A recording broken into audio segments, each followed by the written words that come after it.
this is what we've been doing, right? So we've said, oh, cool, this is our function f. If this is f, why do I have a maximum here in calculus terms? F prime.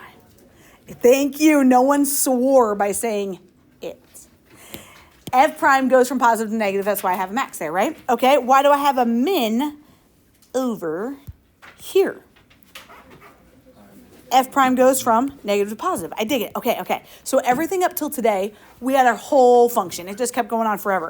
Today, they're going to say, hey, here's my function, but they're going to say it's on a closed interval. And I'm actually going to make my function look like this. Here's my function.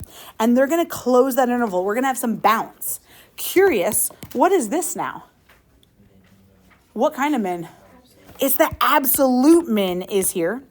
What would this one be? Oh, yeah, that is an absolute max. Okay. And then what about over here? Relative min. And over here? Yeah, relative max. So all I'm saying is we haven't had bounds before. We haven't had endpoints, if you will. So today, not only are we going to go see where those critical points are to see where my maxes or my mins could be, but we're also going to have to check the endpoints. And that's the new thing today. So we're going to find our critical points because that's where my f prime, my slope equals 0. Or if my graph looked like this, my slope could be undefined. What I'm starting with on page 16 is I'm giving you some examples. Yeah, page 16, thank you. This is called the extreme value theorem. Extreme just means absolute. The absolute greatest or smallest value, maxes and mins. So a function that is continuous on a closed interval must assume a max and an absolute min on that interval. So if it's closed, so it's saying maybe, I know you guys don't have a lot of great room, so maybe we just put it right here. Why don't we go like this? Woo! I want you to draw something like that. Because if it's on a closed interval, we've got an absolute max over here. We've got an absolute min over here.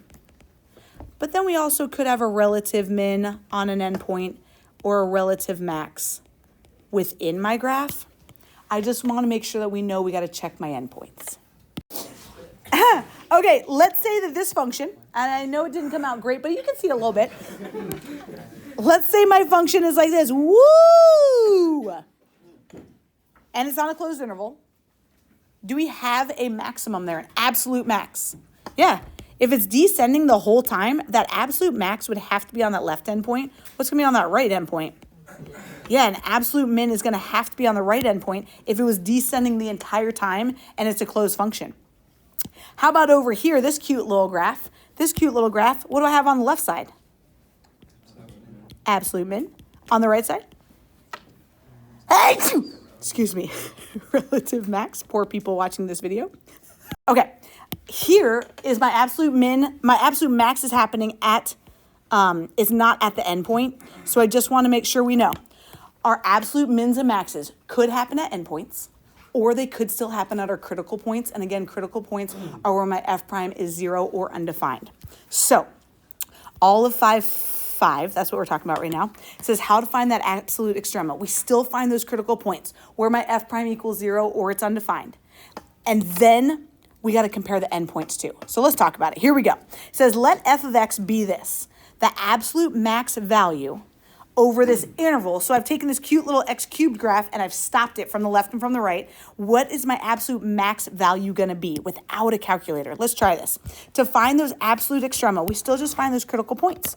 Those critical points are when f prime equals 0 or f prime is undefined. Let's go find f prime.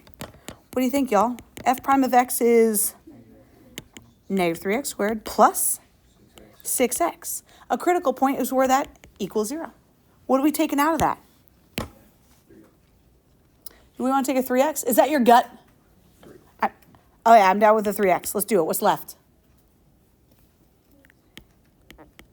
Negative x plus 2. Is that right? Okay. When do each of those equal 0? What are my critical points? 0 and 2, right? Because one would negative x plus 2 equals 0. I could just add my x over there. Sound good? So we got those two critical points. Is my f prime ever going to be undefined? Does this cute little parabola have a denominator that could equal 0? No. So these are my critical points. In order to find those absolute extrema, they're asking what's the absolute max value. When they're asking for this, that's just the y value.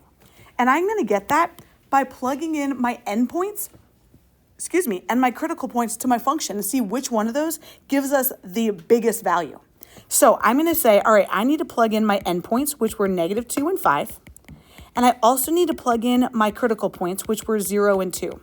I need to plug all of those into my function. And you might be like, wait, why aren't we doing a sign chart on this one?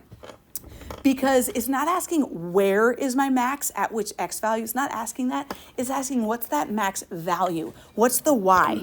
And so we can just plug in all of these x's into my function and see which one of them gives us the biggest value. Okay, let's do some mental math here. Ready? -2 cubed. We got this. -8. Make it negative. 8.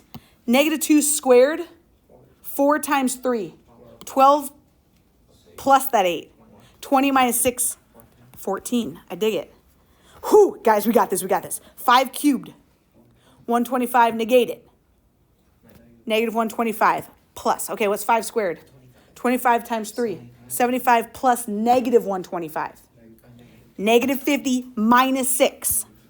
-56. Whoo! Plug a 0 in. Psh, psh, psh. -6. Plug a 2 in. Don't forget that negative is not being cubed, so I'm going to cube my 2 to get 8. Then I'm going to make it negative. -8. Plug my 2 in here and get 12. What's 12 minus 8? 4 minus 6? -2. They asked the absolute maximum value is what? Which of these is my biggest y value? Oh yeah, -2. My bad. You guys, people, I said the wrong thing. It says occurs at what x value? My bad. Yeah, wait, the value is -2, and that occurs at what x? It's just 2, isn't it 2? No, the value is 14. Oh, golly. Oh, my God. You guys, could I be more Space Cadet? Whoa. Maximum value is 14, and that happens at -2. Oh, my gosh. Here we go. Here's the, oh, wait. Let's take a peek at this one. Ooh, this is a good blast from the past. We got e to the x times cosine. They want to know what is the absolute min value. Absolute mins and maxes. We got to find our critical points. We're going to check those and our endpoints. Let's go find our critical points when my f prime equals 0 or my f prime is undefined. Talk to me about f prime of e to the x times cosine. What rule do we have to use? Product rule. What is f prime? Derivative e to the x times g cosine times the plus the derivative of cosine negative sine of x times f. Great. That's my derivative. We just did fig plus gif. We're going to say, hey, when does that equal 0? You're like, I don't know. Question. Does e to the x ever equal 0? Let me remind you what that graph looks like. Is that ever going to equal 0? It's not. You guys, it's got a horizontal asymptote. It's never going to equal 0. So could we factor an e to the x out? We could factor that out. And then it's really like, do either of these, when will each of these equal 0? When does e to the x equal 0? When does the cosine of x minus the sine of x equal 0? Right here. Is e to the x ever going to equal 0? And you're just going to say, nah, fam. Never. Psh, never. What would you do for that one?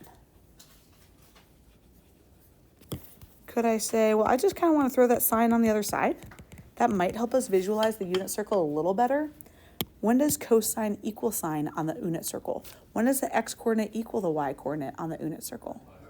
Pi over 4, it's root 2 over 2, root 2 over 2, so I'm digging that. So I'm going to say at x equals pi over 4. Does it happen again? Close. 1 pi over 4, 2 pi over 4. At 3 pi over 4, correct me if I'm wrong, one's negative, one's positive. 4 pi over 4, 5 pi over 4, negative, negative. They're both negative at 5 pi over 4. Is 5 pi over 4 in the domain that they gave me? Yeah, they said we could do one revolution, 0 to 2 pi. We're in it. Okay, so you guys, we found our critical points. Is my derivative ever going to be undefined? No. Cosine and sine, those are nice functions. E to the x, we're all good. We have no denominator set equal to 0. So these are the only points we have to check. Oh, wait, and our endpoints. So you're going to say, all right, we're going to check our endpoints, f of 0, f of 2 pi. We're also going to check pi over 4 and 5 pi over 4. Okay. And what we're doing is it says the absolute min value is what? So they're asking for the smallest y value. Okay, we got to go plug in 0, y'all. If I plug in 0 to my function, what's e to the 0? 1 times cosine of 0 is? 1. I love that I just do this. And you're like, oh yeah, this is 1. 1 times 1? 1. 2 pi. Does anyone know what e to the 2 pi is? Me neither. Good. Okay, e to the 2 pi. Cosine at 2 pi. Another one. So we got cosine, e to the 2 pi times 1 is just e to the 2 pi, right? Okay, we're going to leave it there. Pi over 4. We'd have e to the pi over 4 times cosine at pi over 4. You know, this was the x-coordinate at pi over 4. Root 2 over 2. Again, I have no idea what this value is, but I promise stick with it and it's going to make sense. F of 5 pi over 4. So then I'd have e to the 5 pi over 4 times cosine at 5 pi over 4. Nice. 1 pi over 4, 2 pi over 4, 3 pi over 4, 4 pi over 4, 5 pi over 4. That x-coordinate there is negative root 2 over 2. They asked, find the absolute minimum value. Which of these is going to be the smallest? Yeah, this guy. How did we know this? Because it's going to be negative. I have no idea what the value is, but it's the only negative answer, right? So it says the absolute minimum value is, I would just go ahead and say, is this. And maybe you just write yourself a note. It's negative. It's the only negative one. Here we go. Here's this function. Without a calculator, they're like, what's the smallest value? They're like, okay, that could happen at -2 or 3, but also could happen at those critical points. Let's go find them. What's G prime? Negative 12x squared plus 12x. Critical points are where that G prime equals 0 or the G prime is undefined. What are we taking out of that guy? 12x, 8. What's left? Negative x plus 1? Is that what you said? Yeah. Roger that. What are my critical points? 0 and 1. You guys, just to prep you for your homework, if they didn't give you bounds, you would just plug these two in and see which one gets us the smallest point. If they don't give you bounds, we can just plug in our critical points. So we're going to say, all right, what is G of my bounds? We're -2 and 3. What is G of 0 and what is G of 1? This one has multiple choice and says the absolute minimum value occurs at what x value? Guys, I got this wrong last time. My answer is going to be one of these. Oh, dang, and they're all listed there. Whew. Okay, when I plug in the -2 here, people, we are smart. Let's do it. -2 cubed. -8, right? Times -4? 32 plus 24? 56? Yeah. Minus 5. 51. 3, oh gosh. Guys, I got our answer for this. Let me just give this to us. Okay. When we plug these in, G of 3 is going to get me -59. And on your homework, you guys, if you want to use your calculator to plug in the values there, I'm okay with it because our numbers get pretty big. If I plug in a 0 there, I know I'm going to get a -5 though. You good with that? And if I plug in a 1 there, -4 plus 6 is 2, minus 5 is -3. The answer says the absolute minimum value occurs at what x value? What's my smallest number here? Yeah, my smallest value is -59, and that occurs at 3. We gooch? We gooch. Okay, let's skip that last one. Let's skip the middle one, my bad. Let's just do 81 and we're done. On 81. Oh, you are given a calculator. That's cute. You guys, don't even waste your time. You know what absolute value of x looks like. What does that look like? Absolute value of x looks like this. Boop, boop. I could say, it says, which of the following statements are true? Is that cute little function continuous at 0? Yeah, I never lifted my pen. I'm down with 1. Is it differentiable at 0? Nah, what do we got right there? Cusp corner, agreed. Does it have an absolute min at 0? Yeah, totes. Guys, can we go get that answer on the AP? For sure, people. You got this.